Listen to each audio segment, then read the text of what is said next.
Volver a iniciar, pero esta vez para análisis de artículos científicos que van a estar aquí. Así que vamos de menos a más con la aplicación de estos recursos. Bien, ahora sí vamos a iniciar con la práctica de la semana anterior, que es pensamiento y desarrollo de la inteligencia. La práctica dirigida. ¿La han resuelto ustedes o aún no? Aún. Bien, entonces vamos ¿Qué a dijo, resolverla. profesor? ¿Sí? ¿Lo han hecho?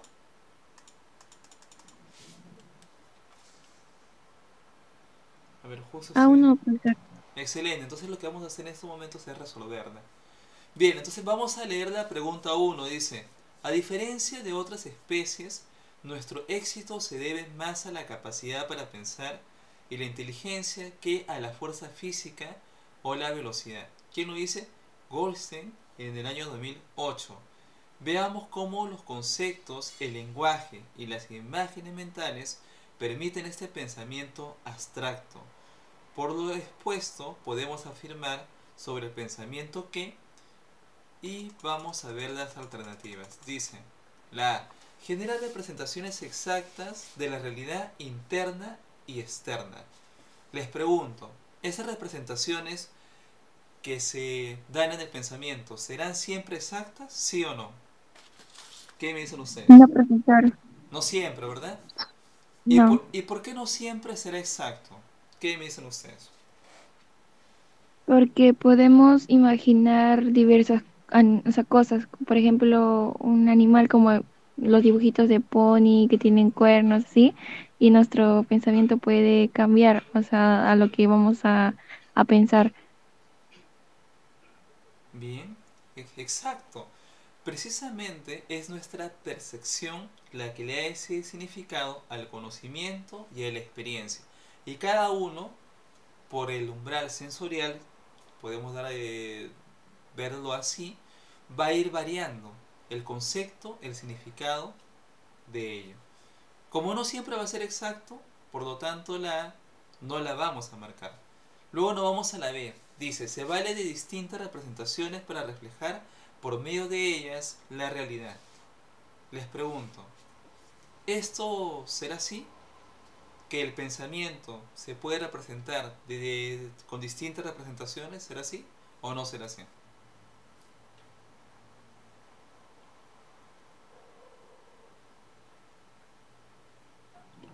A lo que se refiere, profesor, es que las representaciones de la mente, ¿no? De cómo lo ve en la realidad. Claro, ajá. Pero yo creo que sí. Claro que sí. ¿Por qué? Porque entre el Ujú. pensamiento y la inteligencia, ¿qué es lo que nos hace inteligentes a las personas? ¿Cuál será esa palabra clave o esa frase clave que me permite decir que esa persona es inteligente y por qué? Que utiliza la razón. Ajá, perfecto. Pero algo más hay aquí. Las personas nos podemos comunicar con el lenguaje verbal y el lenguaje no verbal. Y por ese motivo ya es distinta esa representación. ¿Cierto? Porque por un lado estaría el conocimiento y por otro lado estaría la experiencia dada. Pero las dos van a ser observables al momento de comunicarnos. A ver, vamos a darle acceso. A ver, ¿dónde estoy? Aquí en el mic. Y ya no está. Estaba para aceptar y ya no está. Bien, continuamos. Ahora sí. A ver.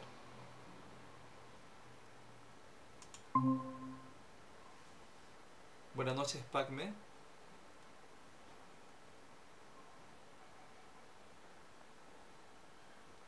Muy bien, vamos a continuar con la práctica. Ahora, esa podría ser. Luego la C dice, los animales usan su pensamiento como una condición inherente en su adaptación. Y les pregunto, ¿los animales se comunican por un pensamiento, por un instinto? ¿Cómo es la comunicación de los animales? se adaptan por esa condición inherente. De acuerdo a las teorías, por ejemplo, de Pavlov, que habla sobre los estímulos, cómo es la interacción de los animales con esos estímulos. Por ejemplo, Pavlov, que habla sobre los alimentos para las palomas, para el perro, ejemplo, ¿no? Es un ejemplo dado de cómo los animales se comunican.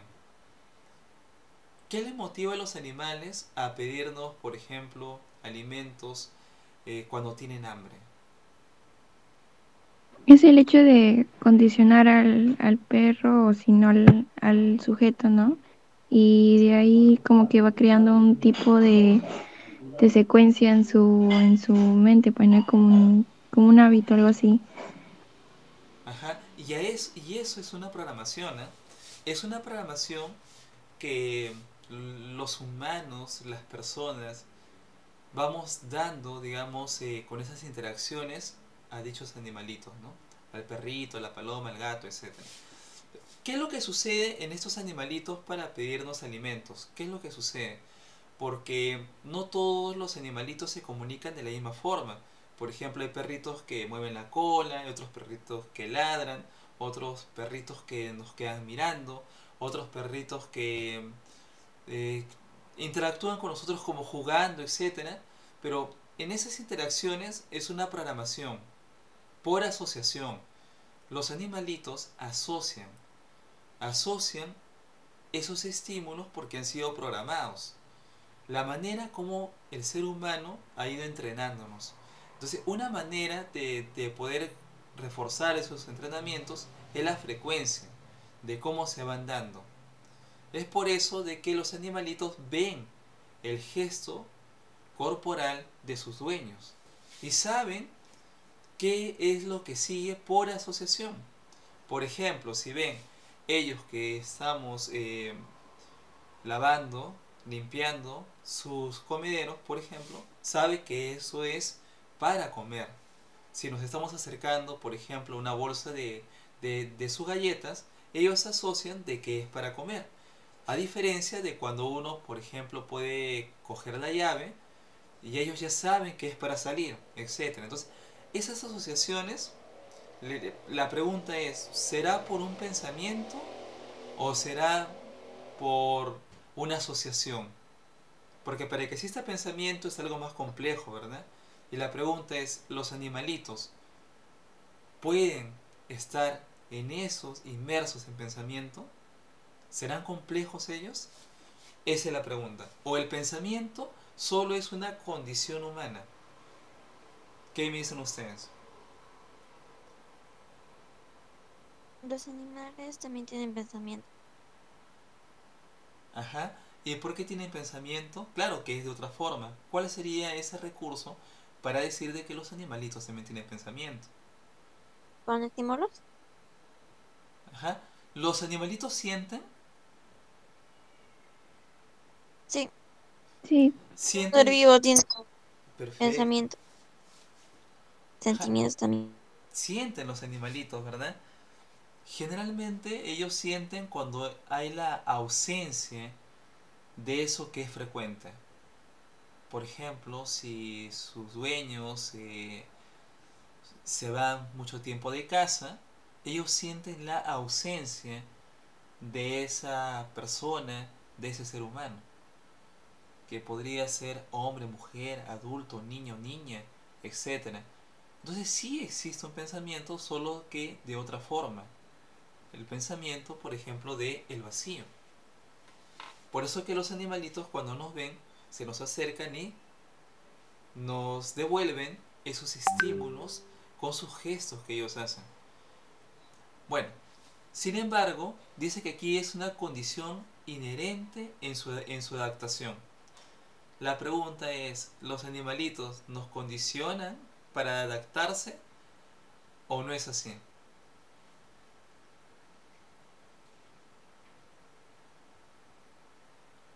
ellos mismos no se condicionan, ¿no? Como ahí dice, si ellos se condicionan directamente a su adaptación, Ajá. entonces sería que nosotros lo condicionamos para adaptarlos. Ajá. Pero, a ver,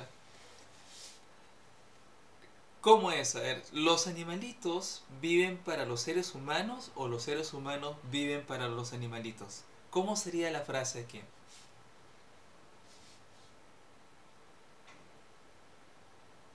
De que los perritos, los seres vivos, o sea, viven para los humanos, ¿no? Ajá, pero los animalitos son terapéuticos, ¿eh? Por ejemplo, un gato, un perrito, son, digamos, recomendados para terapias, para curación, sanación, etcétera. Los gatitos. Entonces, la pregunta es si los animalitos viven para los seres humanos o los seres humanos viven para los animalitos. Ambos, ¿Será bidireccional o será en una sola dirección? ¿Qué me dicen ustedes? los seres humanos y los animales, ambos pensamos, sentimos y que los dos, tanto los seres humanos como los como los animales, vivimos para ambos. Ajá, perfecto. ¿Eh? Entonces hay animalitos de protección, hay animalitos para divertirnos y tiene que ver con los tamaños y tiene que ver con las razas, ¿verdad? Según las razas son para protección y según las razas son para diversión, ¿no? Para divertirnos, hacernos reír, etcétera. Pero sin embargo, los animalitos aquí digamos que no condicionan su adaptación. Por eso que los animalitos son, digamos, de manera incondicional. Un ejemplo es que si no le damos de comer, ellos siguen al lado nuestro. ¿Por qué? Porque ellos son incondicionales. Ellos se adaptan según lo que los seres humanos le damos. Otra cosa son los animalitos que son como indigentes, que viven en la calle, etcétera, que ellos se buscan los alimentos pues en lo que desechamos los seres humanos. Pero aquí estamos pensando, digamos, en los animalitos que son de casa, que tienen cuidados, etcétera. Pero en sí, si queremos verlo de manera global, vamos a decir que los animalitos son incondicionales. Ellos, por un instinto de supervivencia, no condicionan, lo buscan. Digamos, es su casa, su hábitat y sus alimentos también. No son como los seres humanos, ¿no? Que son más complejos cuando no tienen ausencia de estas necesidades básicas, por ejemplo. Bueno, por esa razón no marcaríamos la C. La D. Para los seres humanos la fuerza física y la velocidad resultan inútiles e insuficientes. ¿Es verdad o eso es falso? Pues, Falso, ¿verdad? Falso, ¿por qué? Porque aquí está negando en esta preposición la ciencia y la tecnología. Por lo tanto, es falso. La otra dice, nuestro éxito frente a los problemas es posible solo a través del uso eficiente de este proceso. ¿Será verdadero o será falso esa, ese enunciado?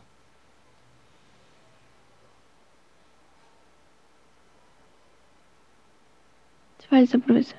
¿Por qué? A ver. Porque está diciendo nuestro éxito solamente es a través de un solo uso, o sea, del uso de uno. Y también no es de uno, sino que es un amplio eh, y podemos usar, o sea, varios procesos que podemos usar para lograr el uso eficiente, ¿no? Del éxito. Ujú. Pero la pregunta es, ¿el éxito siempre va a tener un resultado, digamos, favorable en experiencia? ¿Solo va a ser así? No, no. No, ¿verdad? Porque puede ser. también aprendemos en el conocimiento también. Por eso que existe el universo abstracto y el universo concreto. Concreto, experiencia y abstracto, conocimiento. Sin embargo, que dice solo es de este proceso. Cuando hablamos de proceso, ¿hablamos de conocimiento o hablamos de experiencia? ¿Qué me dicen ustedes?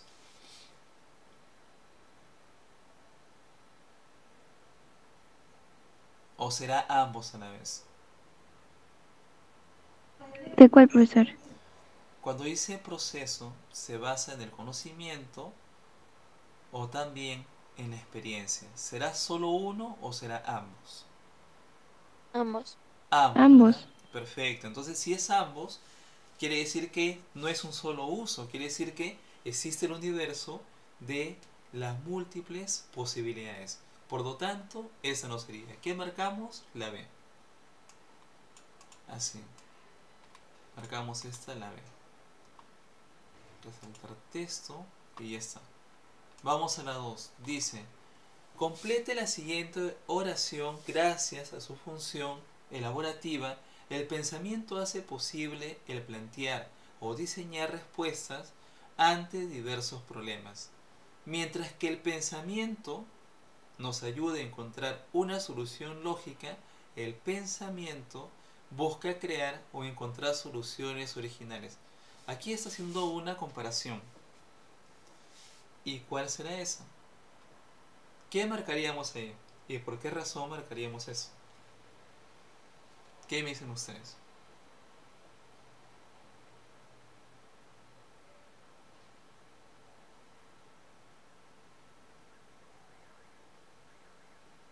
¿Marcaríamos la letra A?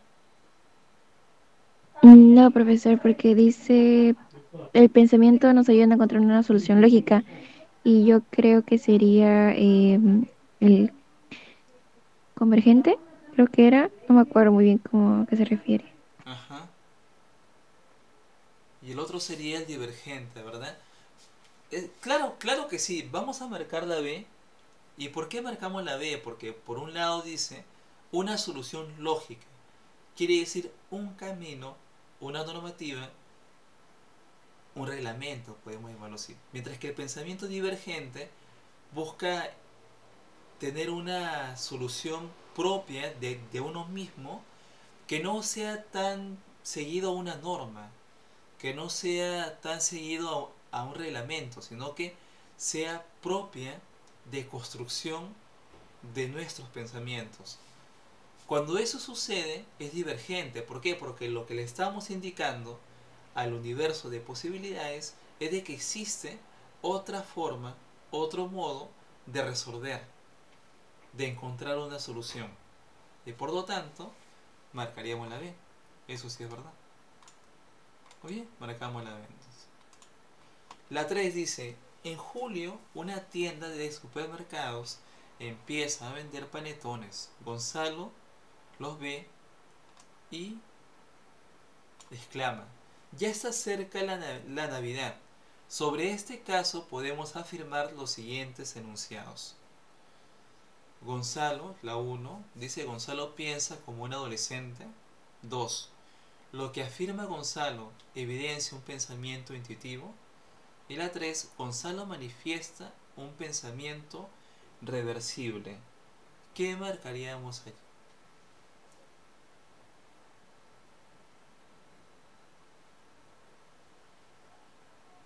Profesor, ¿qué se refiere cuando dice reversible? Que puede cambiar.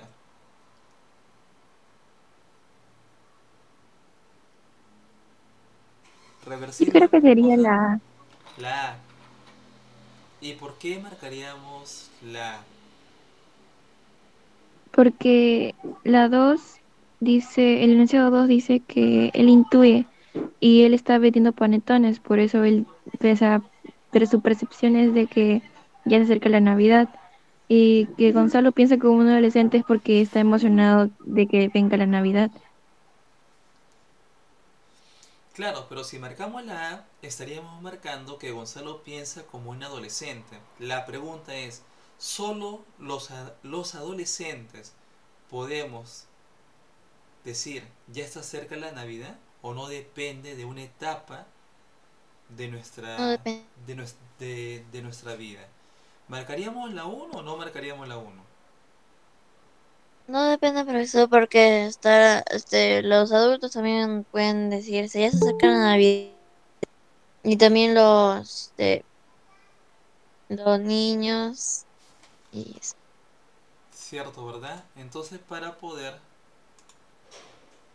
Buenas noches Camila, ¿cómo estás?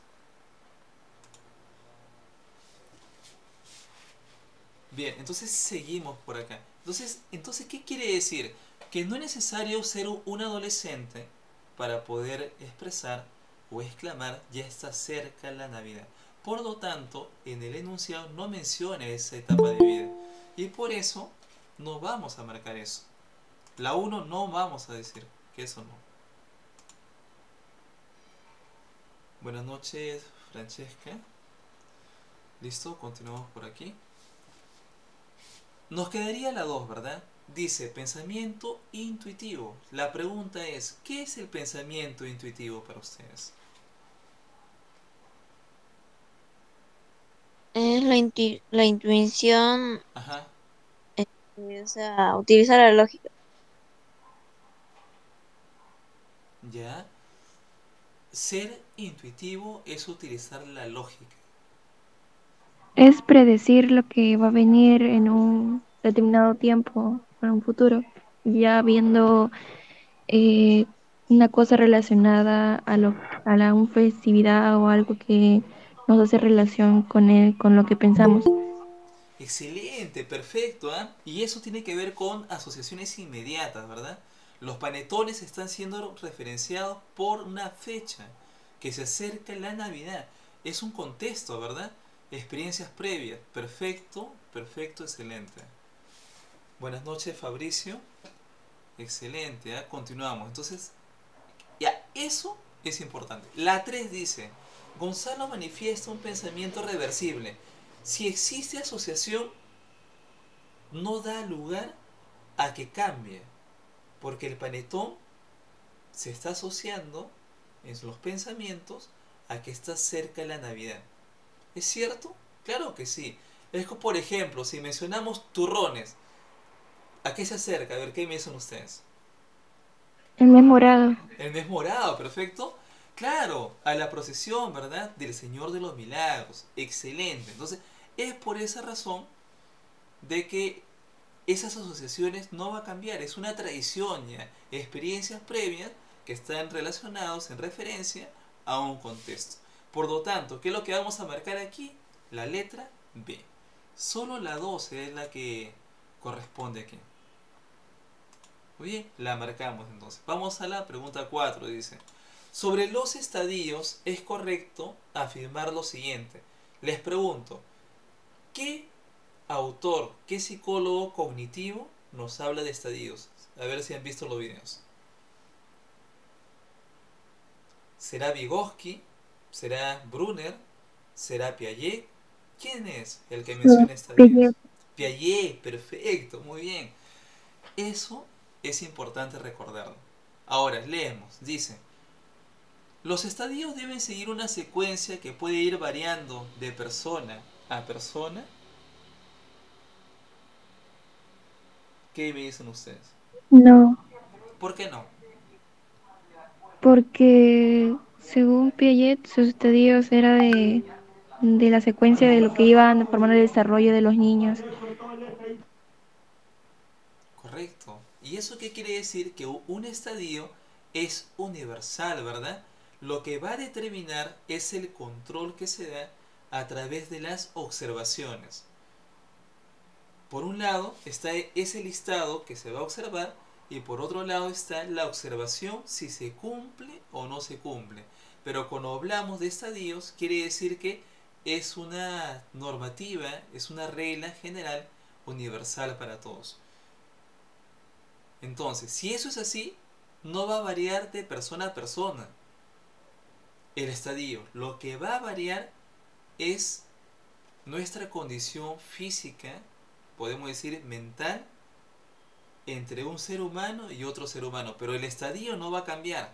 Lo que va a cambiar es lo que ha ido desarrollando, lo que ha ido evolucionando entre un ser humano y otro ser humano. Por lo tanto, la uno no cumple aquí.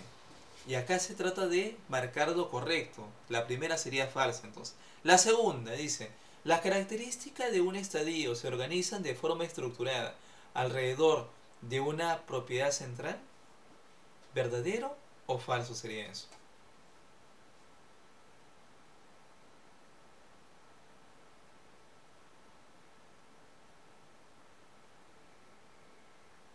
Verdadero. Por supuesto. ¿Y cuál sería la palabra clave de por qué es verdadero? Organiza de forma estructurada. Excelente, perfecto. La palabra estructurada, ¿qué quiere decir?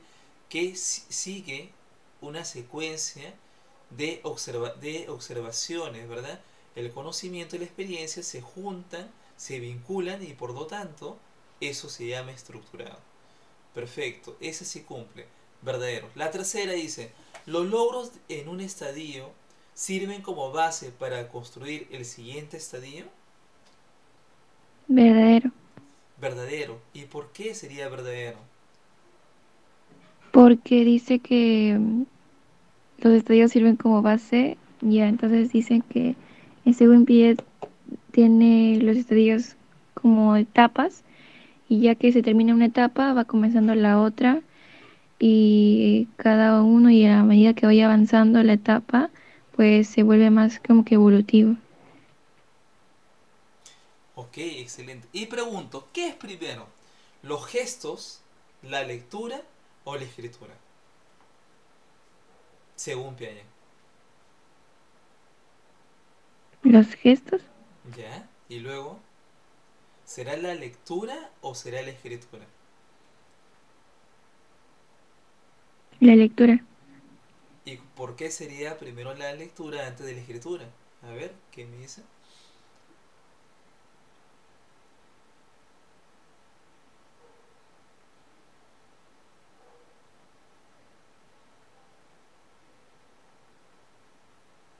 porque yo creo que cuando uno es niño te ponen a leer ya sea el abecedario, y cuando ya entiendes qué es lo que significa cada palabra, tú puedes ir eh, escribiendo, ¿no? Y entendiendo lo que estás escribiendo.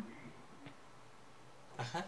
Y si yo dijera de que los bebés lo primero que aprenden es leer los gestos corporales de sus padres y los bebés pueden de cierto modo leer los labios, cómo se van articulando los sonidos para luego repetirlos, ¿cierto? El inicial, ¿qué es más? ¿El escribir o las dinámicas que existen en el aula? El ¿Qué? repetir, o sea, repetirle la palabra de la profesora, ¿no? Los gestos, la dinámica. La dinámica, los sonidos, ¿verdad? Exacto, entonces por eso es de que las profesoras en inicial lo que ellas buscan es emitir sonidos. Por eso se aprenden los sonidos de los animales, los sonidos de los autos, de los diferentes móviles, bicicletas, motos, autos, aviones, etcétera, de todo, las plantas, todo eso. ¿Por qué? Porque los sonidos y los olores nos van conectando, los gustos también. Lo que hacen en inicial es conectar las experiencias con nuestros sentidos, donde el tacto es el que vincula, digamos, la mayor eh, cantidad de experiencias y conocimientos en un tiempo determinado. Y eso es inicial. Y luego que aprendemos a repetir un fonema, que es como leer, digamos, esos sonidos, aprendemos a escribir. Muy bien, perfecto. Entonces quiere decir que esta sí es verdadera. La 4 dice, el paso de un estadio a otro es posible por funciones que son constantes a lo largo del desarrollo cognitivo. Sí, ¿Y cuál sería la palabra clave aquí? desarrollo cognitivo. Ajá, cognoscitivo, ¿verdad? Y luego dice, es posible por funciones que son constantes, quiere decir eso. Entonces, ¿qué quiere decir que sea constante? Que son referenciales. Por ejemplo, si, si nosotros queremos verlo así, ¿cuál es la diferencia entre una competencia y un desempeño? Por ejemplo, sería de ese modo. Um, una competencia sería saber escribir. Desempeño, escribir un poema. Entonces, para escribir un poema, que es un desempeño, primero hay que pasar por la competencia saber escribir. Si no se cumple saber escribir, no se puede escribir un poema. Y a eso se refiere que es constante, que una vez que ya tengo logrado, es como lo que dice Vygotsky, la zona de desarrollo potencial y la zona de desarrollo próximo. Lo potencial es la competencia y lo próximo vendría a ser el desempeño. Si ya puedes hacer una cosa, ya me da esos indicadores que puedes resolver otra. Si resuelves A, puedes resolver B. Y si resuelves A más B, puedes hacer C. Y si resuelves A más B más C, puedes resolver la acción D. Va constante en secuencia según cómo se cumple estas observaciones. Por lo tanto, aquí vamos a marcar la letra D. Marcamos esta letra. ¿Dónde está? Aquí. Listo. La 5 dice: Kevin, de 3 años, se refería a los patos como pollos cojos, pero con el tiempo aprendió que eran animales diferentes, pues entendió que el pato y el pollo tenían amplias diferencias. El cambio que Kevin hizo en sus estructuras cognitivas se conoce en la teoría de Piaget como la función de La asimilación. la asimilación. Ya, si marcamos asimilación, significa que se está incorporando una nueva información en esquemas ya existentes sin cambiarlas. ¿Aquí hubo cambios o no hubo cambios?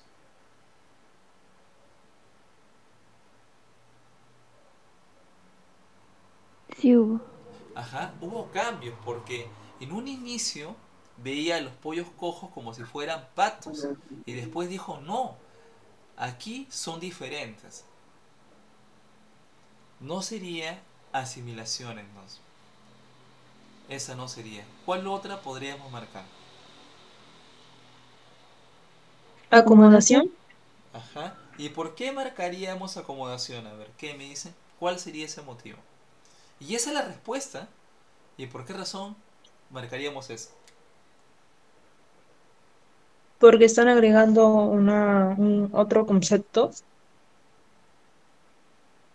Ajá. Está ¿Cuándo buscamos clasificar un pensamiento? cuando queremos transformarlo. Ajá. Y esa transformación, esa transición, ¿por qué se da? Porque una característica con la otra no encaja. Y como no encaja, no son similares, ¿qué es lo que existe? Vamos a clasificar. Todo lo que sean con estas características van a la izquierda y lo que tengan otras características van a la derecha. Así fue separando a los pollitos o a los pollos cojos de los patos. Entonces, si hubo aquí una acomodación, por eso marcamos la letra B. Ahí está. Sí existe eso. Ahora pasamos a la 6. Dice: sobre las operaciones lógicas reversibles, relaciona el concepto con la definición. Letra A.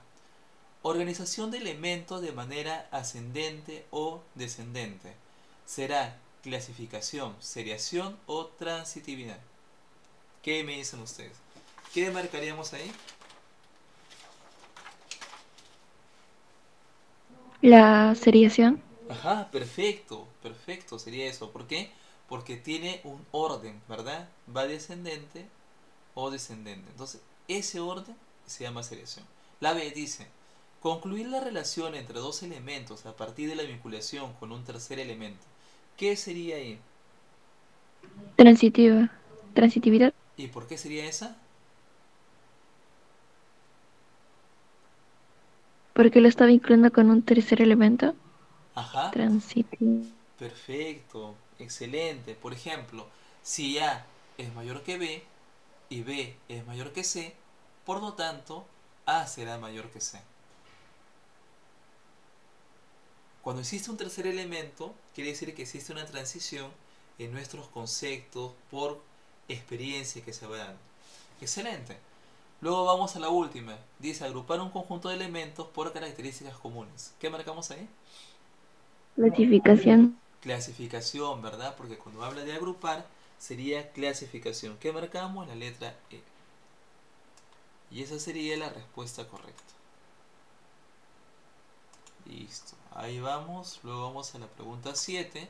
Sobre los esquemas y características presentes en el estadio sensomotor son correctas. 1. Las cogniciones básicas y emociones son mecanismos presentes en la adaptación de los infantes. ¿Esa será verdadera o será falsa ese enunciado?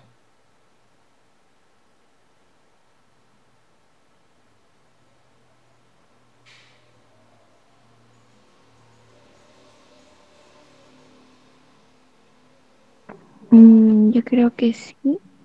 Verdadero, ¿verdad? Claro que sí, porque está hablando que las condiciones básicas y las emociones básicas son mecanismos. ¿Qué quiere decir?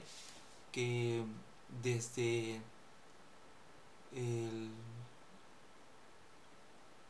el mecanismo, podemos decir así, de nuestra mente, se va a relacionar con las funciones ejecutivas, con nuestro cuerpo. Entonces, como se relaciona eso, esas cogniciones, a las ejecutivas, que son las motoras, por lo tanto, eso es básico en los infantes. Por esa razón, es verdadero la 1. La 2 dice, se van formando los primeros conceptos a partir del causalismo y la generalización. ¿Será ese enunciado verdadero o será falso ese enunciado?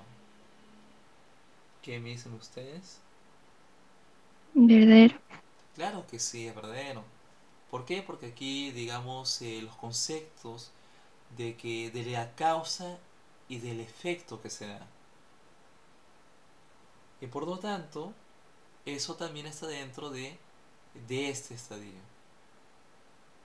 Muy bien, la 3 dice, se estructuran los primeros hábitos como resultado de conductas recurrentes e intencionadas.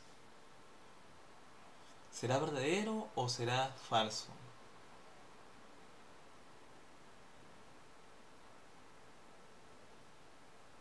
Verdadero. Un ejemplo de aquello sí es verdadero. ¿Y cuál sería un ejemplo de estos primeros hábitos que tienen, digamos, De gatear. los niños? Gatear, perfecto, ¿no?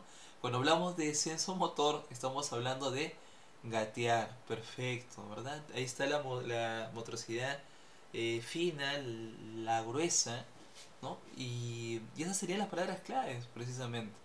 Claro que sí hay una intención, ¿verdad? Entre los niños es de desplazarse de un lugar a otro, van descubriendo que pueden hacerlo solos, en otros momentos con la ayuda de sus padres, etcétera. Pero sin embargo se va haciendo un hábito porque es de todos los días. Excelente. La 4. Recurren a la intuición y simbolización para solucionar problemas de manera indirecta. ¿Será en este esquema? No, ¿Por qué no? porque en ese enunciado hace referencia a las operaciones concretas ya de un niño ya de 7 a 11 años. Perfecto, excelente. Mientras que cuando hablamos del estadio sensomotor estamos hablando de 0 a 2 años, ¿verdad? Y un niño de 2 años no se comunica de manera indirecta, ¿verdad? Entonces ya, por eso es de que no sería aquella. Marcaríamos la C, la 1, la 2 y la 3. Ya está. La 8 dice así. Atilio quiere saber de cuántas formas podría invitar a sus amigos a una reunión en la que la mayoría pueda asistir considerando sus horarios disponibles e intereses. Para ello, Atilio usaría un pensamiento reversible, inductivo, la B sincrético, la C hipotético deductivo, la D probabilístico o la E prelógico. ¿Qué marcaríamos ahí? La D. A ver. Existe aquí probabilístico. De nuevo, ¿ah?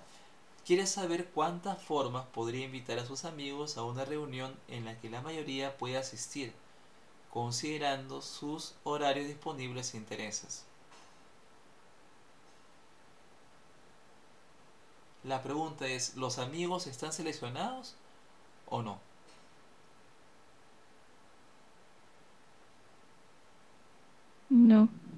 no están seleccionados.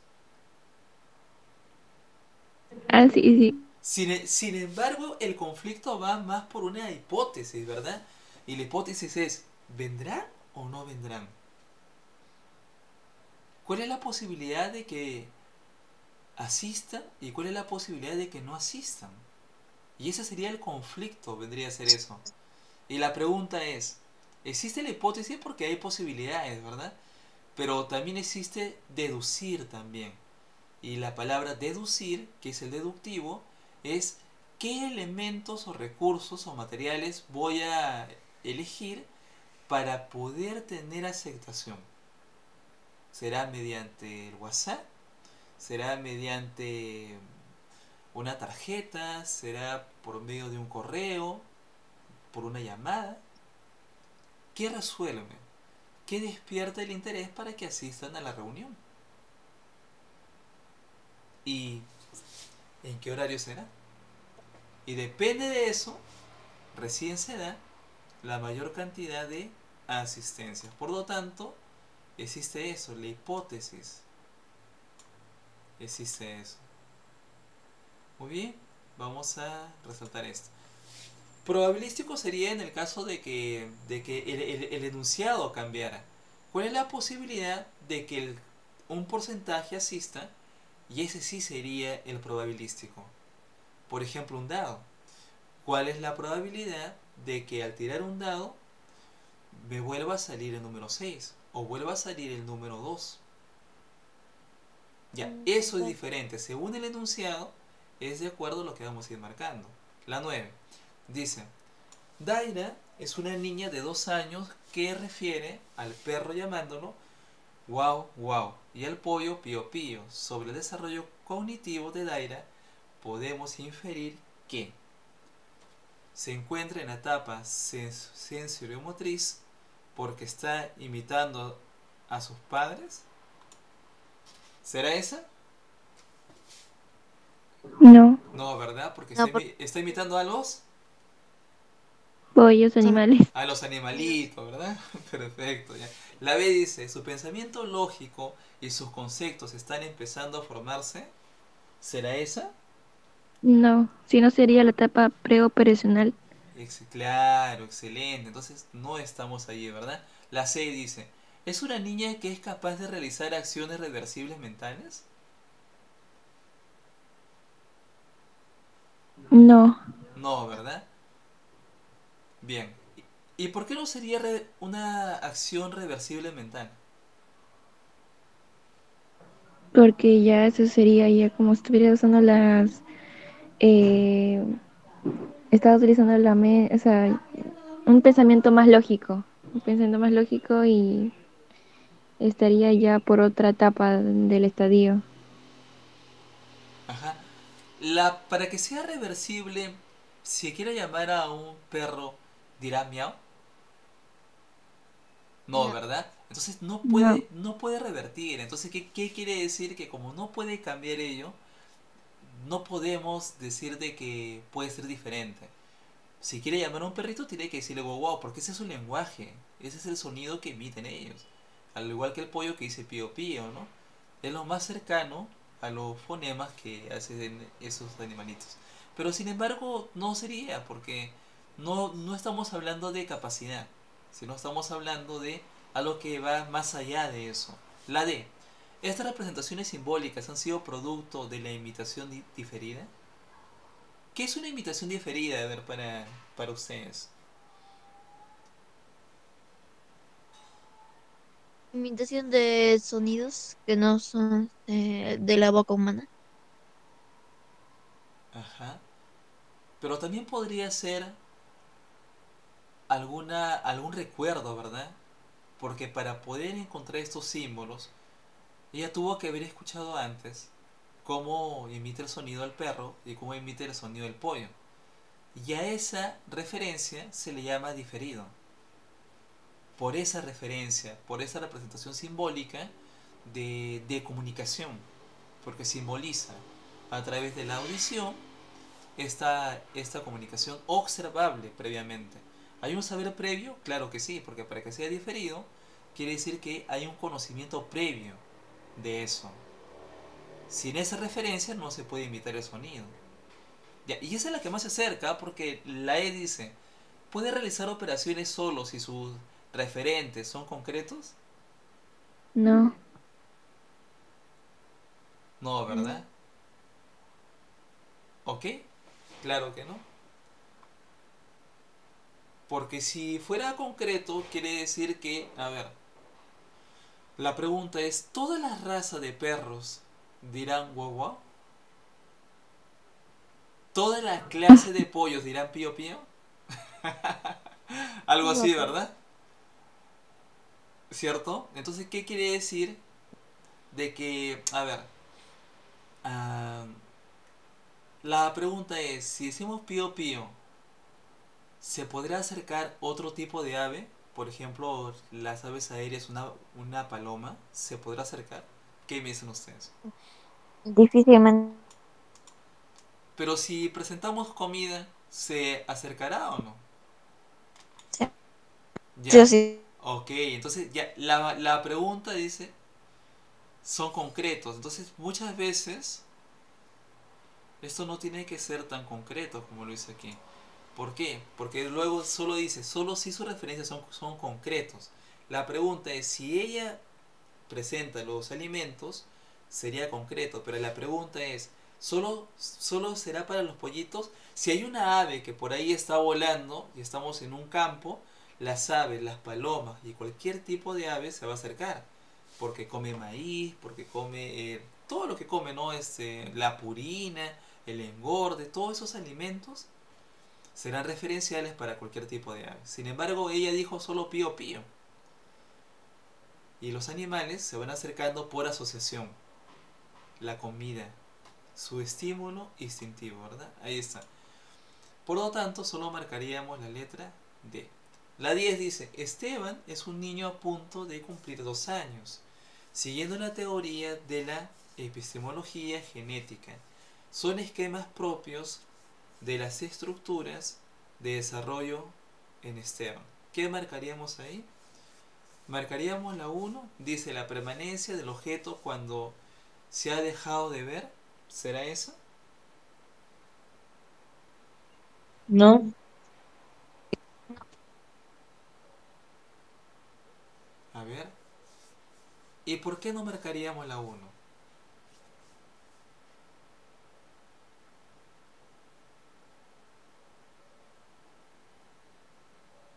Dice, la permanencia del objeto cuando se ha dejado de ver. Vamos a volver a leer porque vamos a profundizar aquí. Dice, Esteban es un niño a punto de cumplir años. Siguiendo la teoría de la epistemología genética, son esquemas propios de las estructuras de desarrollo de Esteban. Aquí estamos hablando de un niño de 11 o 12 años,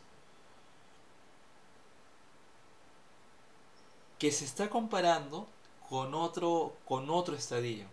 Y el otro estadio, ¿qué quiere decir? 2 años, Entonces, ¿verdad? profesor, 2 años, dice aquí. está diciendo de un niño de 2 años, ¿no? Ajá.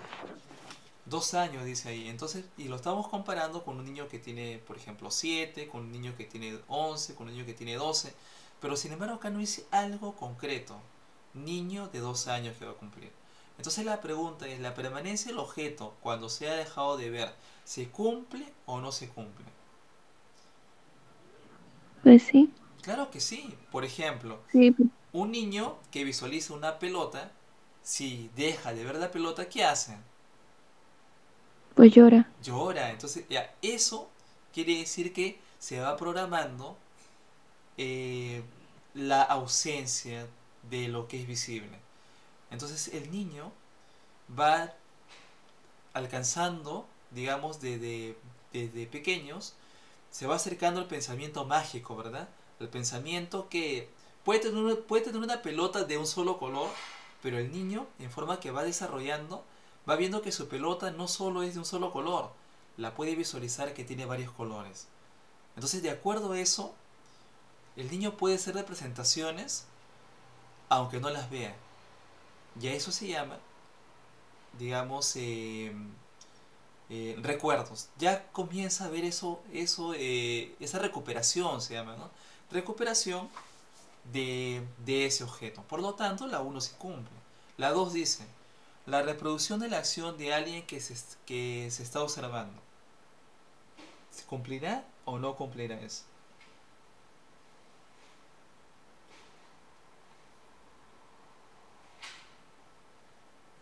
Sí, Claro que sí. ¿Y por qué sería así?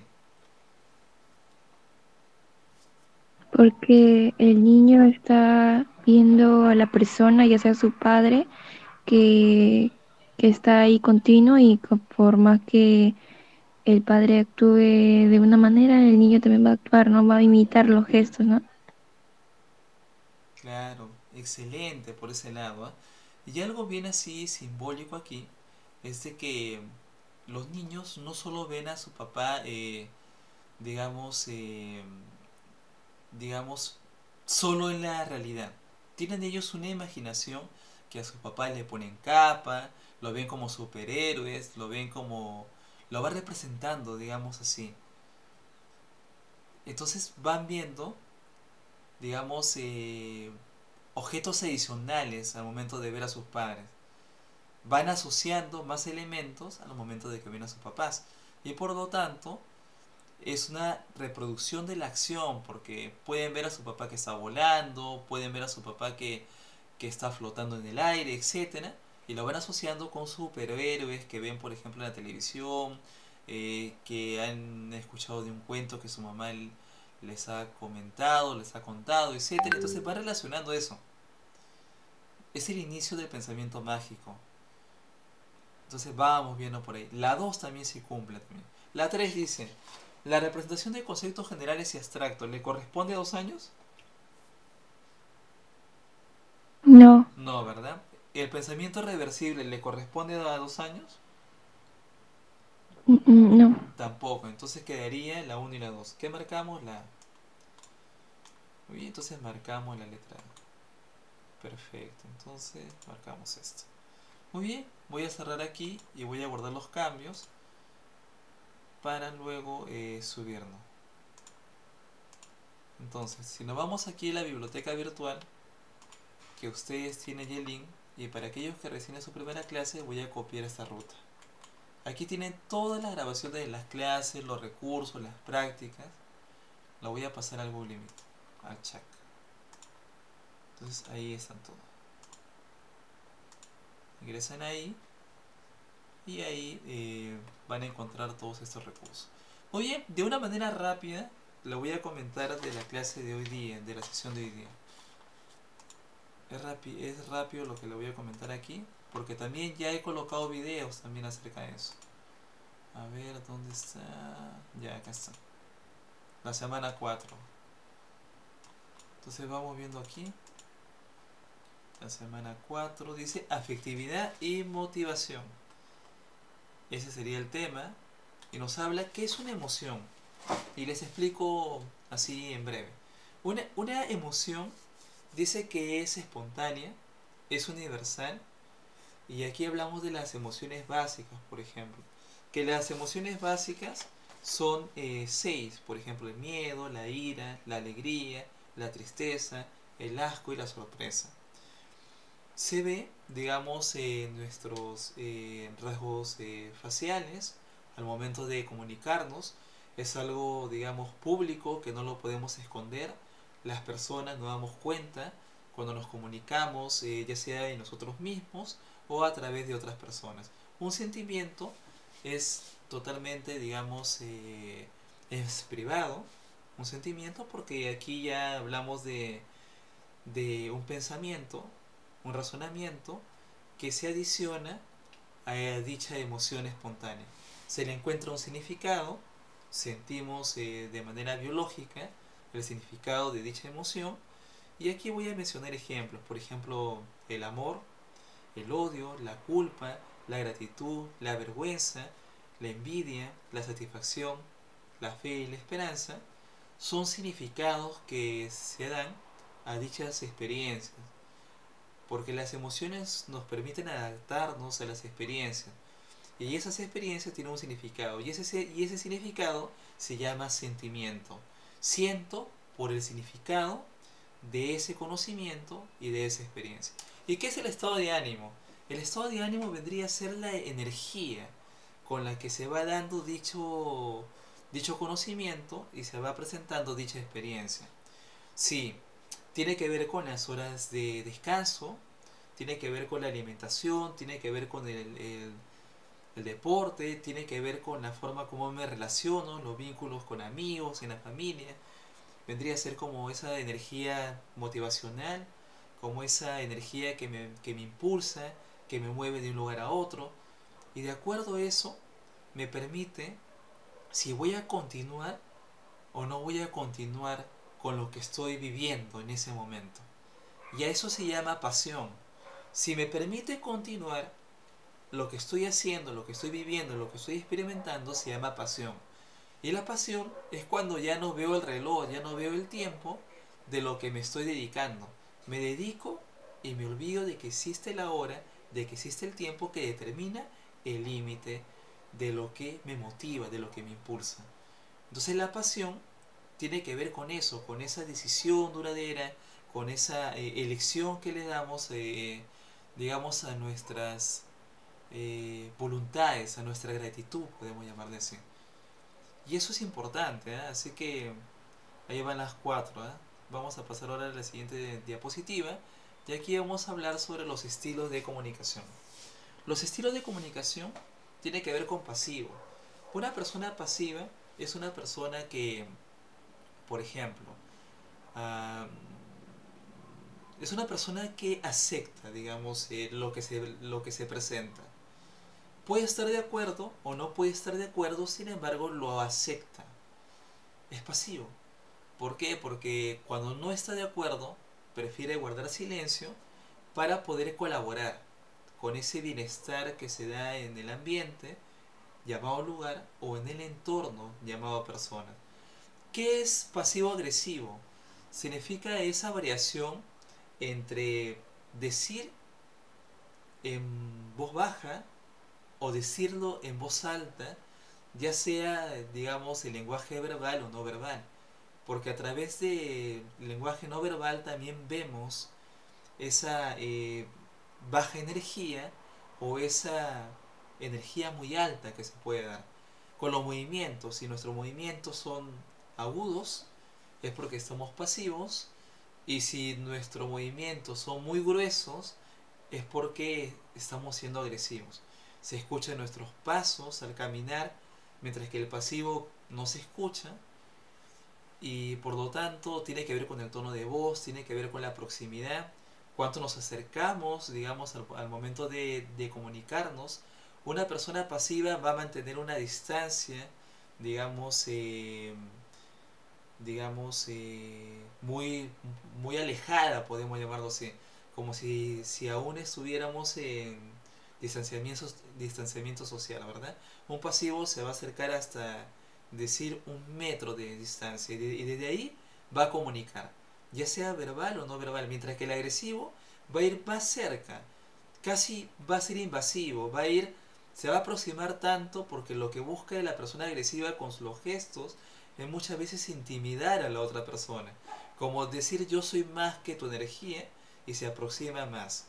Y la persona agresiva, ya lo he dicho, ¿no? Que tiene que ver con esa tonalidad de la voz, la proximidad, los movimientos que se dan también. ¿A qué le presto atención? Si le presto atención en una reunión, le presto atención a las personas, le presto atención a los objetos, a los colores, ¿a qué le presto atención? Al celular. Entonces todo eso tiene que ver con una agresividad. Pero es una agresividad que se va comunicando, digamos, de manera constante. Y para ser agresivo va a ir en aumento, mientras que el pasivo va a ir disminuyendo. Si queremos ver los indicadores entre una persona pasiva, son los indicadores de depresión, que es no tomar decisiones, y la persona agresiva tiene los indicadores de una persona con ansiedad. Y la ansiedad es tomar demasiadas decisiones a la vez. La persona agresiva no sabe qué hacer, si va a decir, digamos, o va a hacer al mismo tiempo. Y va a buscar hacer las dos en un mismo instante. decir y hacer. Como decir, reclamar y al mismo tiempo solucionar algo. Entonces, esa es la persona agresiva. ¿Y qué es la persona asertiva? La persona asertiva siempre está en esa conversión. El factor conversión, ¿qué quiere decir? Que al momento de comunicarnos, muchas veces no es lo que pensamos, sino es lo que las personas quieren escuchar. Entonces la persona asertiva es una persona que posee, digamos, esas habilidades de comunicación en donde puede expresar lo que no está de acuerdo y también puede expresar lo que está de acuerdo también. Y sabe salir favorecido en todo momento porque sabe que la comunicación es una negociación, porque sabe que la comunicación es un intercambio de dar y recibir. Se trata de una negociación donde se suma lo mío debe ser aceptado porque yo te acepto, digamos, tus observaciones, te acepto tus comentarios. Y la persona asertiva se va a comunicar así. Mantiene el distanciamiento social, podemos llamar, entre las personas, pero cuando debe de acercarse, se acerca también. Entonces, ¿qué quiere decir? Que la persona asertiva sabe diferenciar entre los deberes, los derechos y las obligaciones. Entonces, cuando hablamos de deberes, la persona asertiva, por ejemplo, va a mantener una distancia. Pero cuando hablamos de derechos, va a buscar acercarse. Y cuando hablamos de obligaciones, va a buscar negociar. Porque las obligaciones son universales y es para todos. Entonces, eso es el estilo de comunicación. Ahora pasamos, digamos, a la siguiente diapositiva. Dice, ¿qué es la inteligencia emocional? Dice, la inteligencia emocional, más que ser una capacidad, podría decir que es una habilidad. ¿Por qué? Porque es una programación que se adapta. Y por lo tanto es una habilidad que se va dando entre lo que es aquí, ¿no? Entre en ese reconocimiento de lo que estoy experimentando y lo que al otro lado las personas también están experimentando. Entonces la persona que tiene inteligencia emocional busca encajar según lo que se va dando en el ambiente, pero también en el entorno.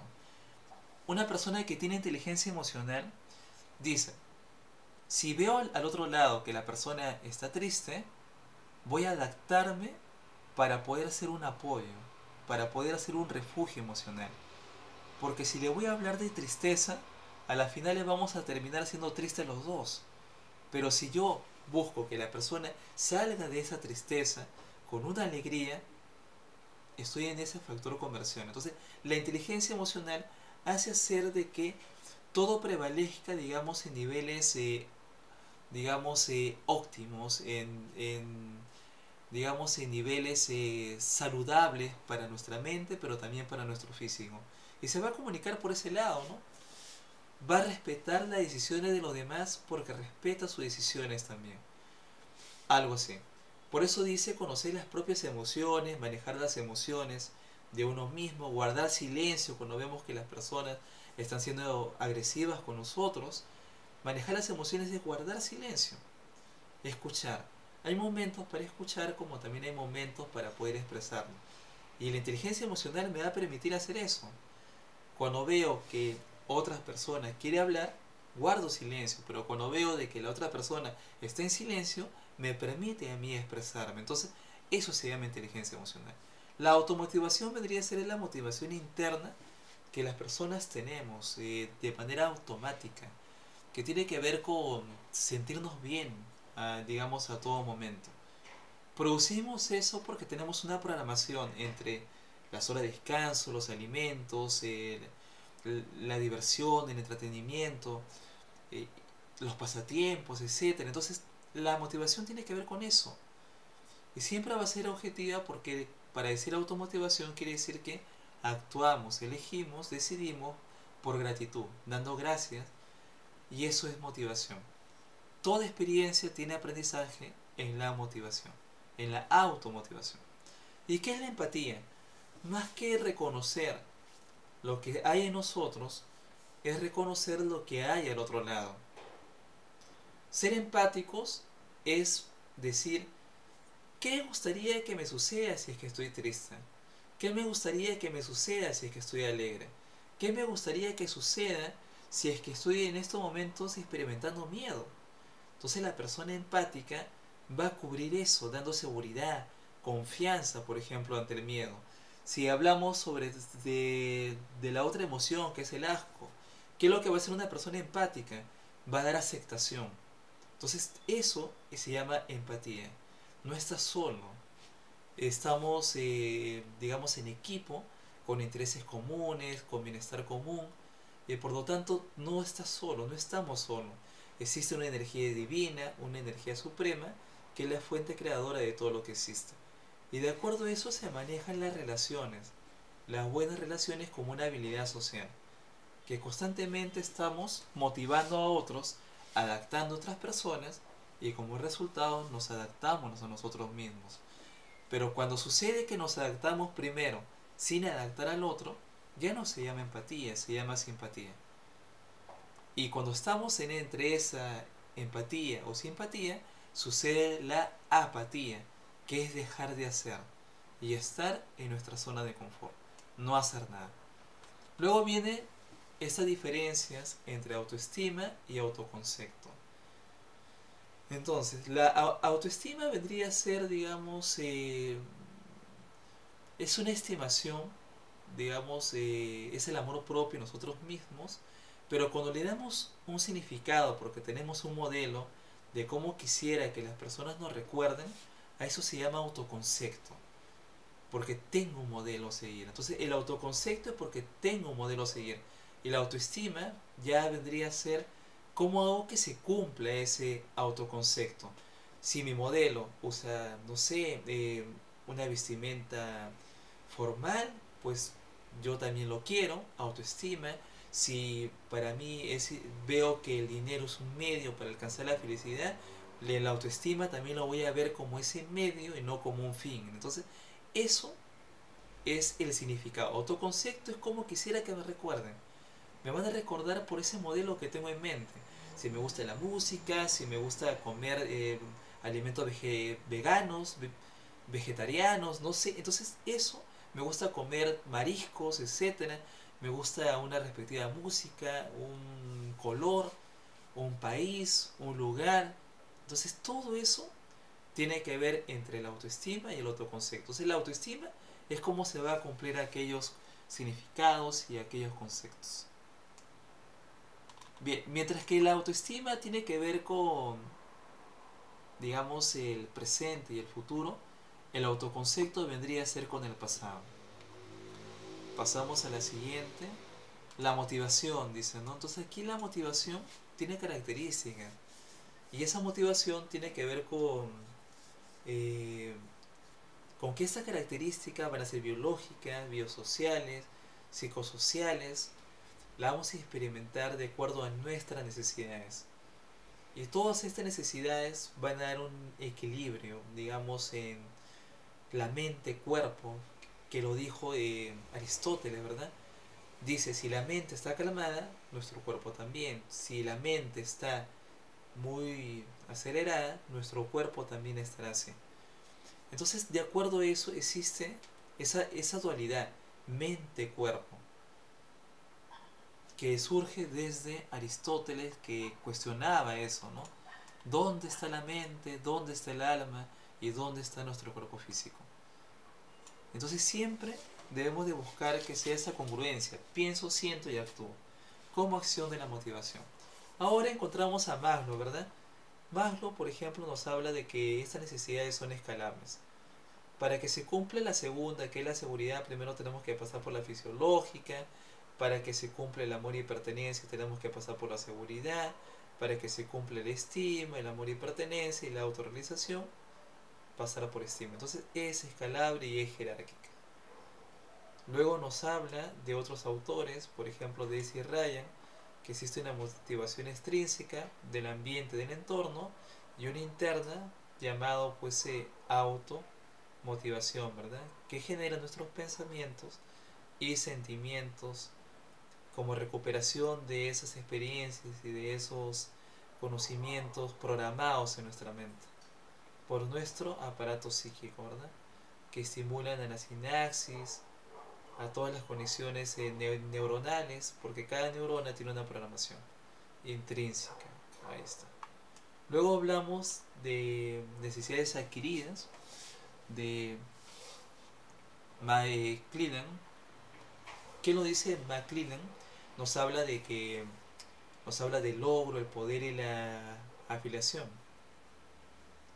Él nos dice que nuestras metas van a estar, digamos, inmersas pues al propósito, ¿verdad? Al propósito, que ese propósito tiene que ver con las metas y con el poder también. Si tenemos un poder de poder elegir en qué es lo que es más favorable para nosotros, lo vamos adquiriendo, porque vamos descubriendo, lo vamos asociando y se va reforzando, porque lo que nos hace bien se va reforzando en nosotros mismos, pero también en otras personas también, llamado trabajo.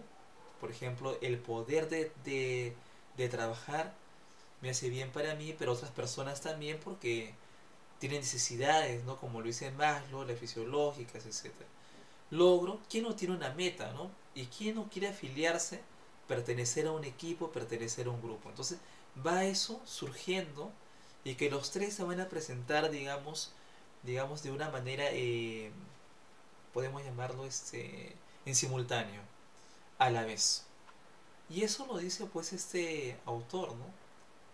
Y luego ya aquí profundiza de Maslow, que nos habla de el ser, cuando las necesidades no son alcanzadas, cuáles son estas palabras claves que tenemos que ir desarrollándolas. Nos va a ir contando Maslow según estas informaciones, y luego aquí ya nos menciona la jerarquía, ¿verdad? La jerarquía que nos habla en su libro, ¿no? Motivación y personalidad. Aquí nos dice otras características, y con una lectura ya podemos llegar a comprenderlo. No sé si hasta aquí tienen alguna pregunta, algún aporte, según lo que les he comentado. Están allí, ¿verdad?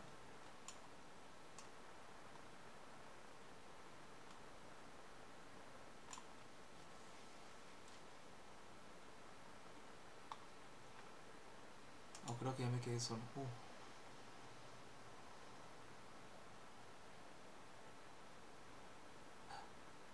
Ah, sí están ahí. Ok. Pensé que yo ya quedó solo.